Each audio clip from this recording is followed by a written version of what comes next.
membacanya. Dan membacanya di sini, ini ada ayat Al-Qur'annya, hadisnya juga ada ya.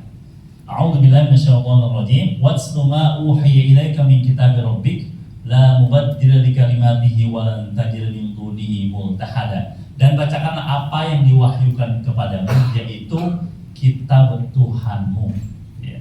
Di sini watslu ma uhiya ilaika min kitabi rabbik, termasuk yang tadi baca Quran juga membacanya terkait dengan yatsluna kitaballah. Ya, yatsluna kitaballah wa aqamus shalah wa mimma razaqnahum sirran yarjuna tijaratan lan tabur. Itu ya tadi ya. Liwafihim ujurahum wa yazilum min fadli. Surah Fatir tadi ya berarti ya. Yang dibaca itu tijaratan lan tabur.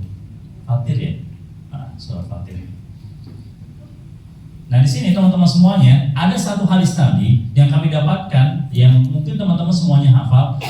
Pembaca Al-Quran itu juga dapat syafaat dari Al-Quran, yaitu Iqra'ul Quran fa innahu ya'ti yaumal qiyamati syafi'an li ashabi. Itu satu-satunya hadis yang memang menyebutkan khusus untuk membaca Quran bisa mendapat syafaat Quran tanpa menghafalnya, hanya membacanya. Kan Iqra itu umum. Kalau utslu ini watslu, kalau watslu tilawah itu ada tadaburnya, ada mempelajarinya, itu watslu. Tapi kalau qiraah, iqra itu baca letterlah, baca Quran saja. Makanya tadi ada bacaan harian kan teman-teman ya. Kalau teman-teman biasa membaca harian, misalkan tadi kami mintanya misalnya maksimalnya sejuz sehari.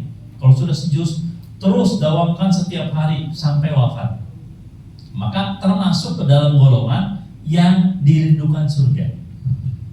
Talil Quran, orang yang terikat dengan Quran, yang senantiasa baca Quran. Saya yakin ketika kita banyak interaksi dalam Quran, banyak baca Quran, itu gak usah lihat, kan yang penting amalinya bukan bacanya. Baca dulu, rasakan keberkahannya. Maka ketika kita baca Quran, saya tadi jujur saya sedikit ngomong kan tadi ya. Saya di mobil tadi murojaah sejuz di mobil. Kan kebetulan hafal.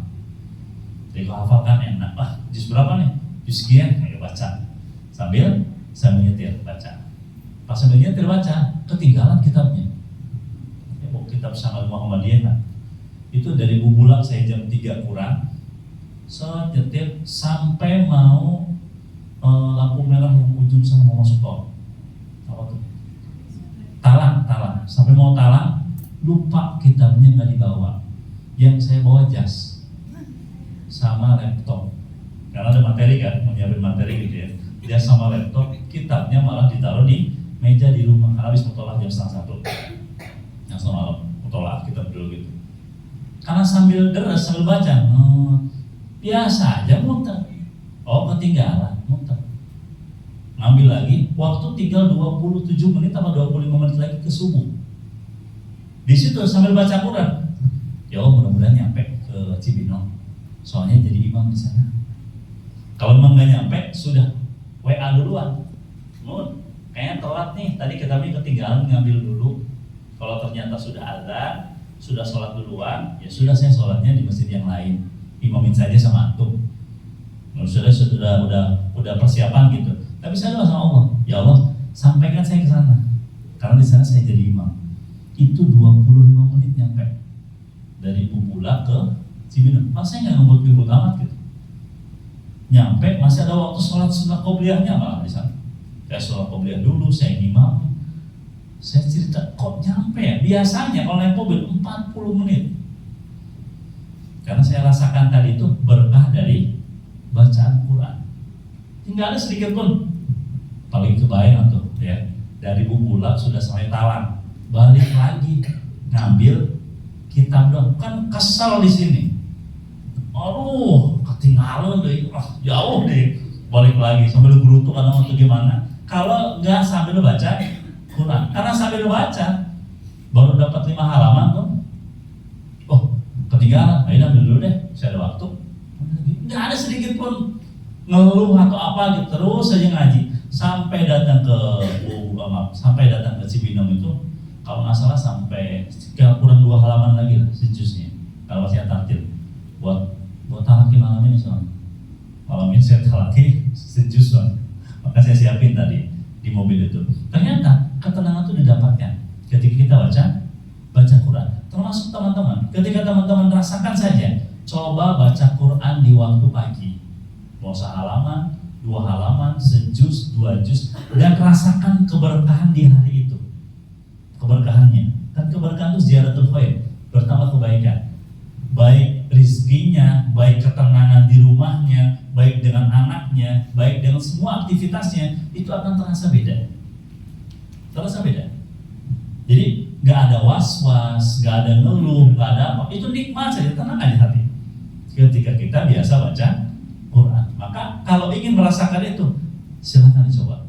Setiap pagi baca Quran, nggak usah banyak-banyak, sehalaman saja dulu. Dan rasakan keberkahan membaca sehalaman tadi di satu harinya. Apalagi habis sholat sehalaman, habis sholat sehalaman, istiqomah, luar biasa itu. Rasakan keberkahannya. Maka membaca di sini, teman-teman semuanya, bukan hanya berkah bagi kita, namun bagi juga keluarga kita dan juga rumah kita. Rumah kita terasa hangat, yang biasanya ribut, panas. Punten, kadang laki-laki kalau habis kerja capek datang ke rumah, pengennya istirahat kan. Kalau mimpinya kan kayak di Jepang, duduk, sediain teh, pijitin, ini rendam air hangat, kan lihat sinetron Jepang. Jadi kalau sama istrinya dibukain teh bajunya, mantelnya gitu, itu kan mimpi. Kalau di Bogor mimpi gitu, kalau di Jepang begitu, itu sudah etika gitu Jepang. Pas datang ke rumah, assalamualaikum, meninggal yang nyambut ini. Datang pengen minum, ambil sendiri.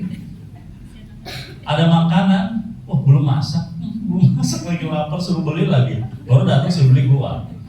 Itu kalau nggak tenang hati, itu gerutu itu, marah-marah bisa. Bahkan di rumah itu ketika si ayah lagi capek, kok disuruh marah aja.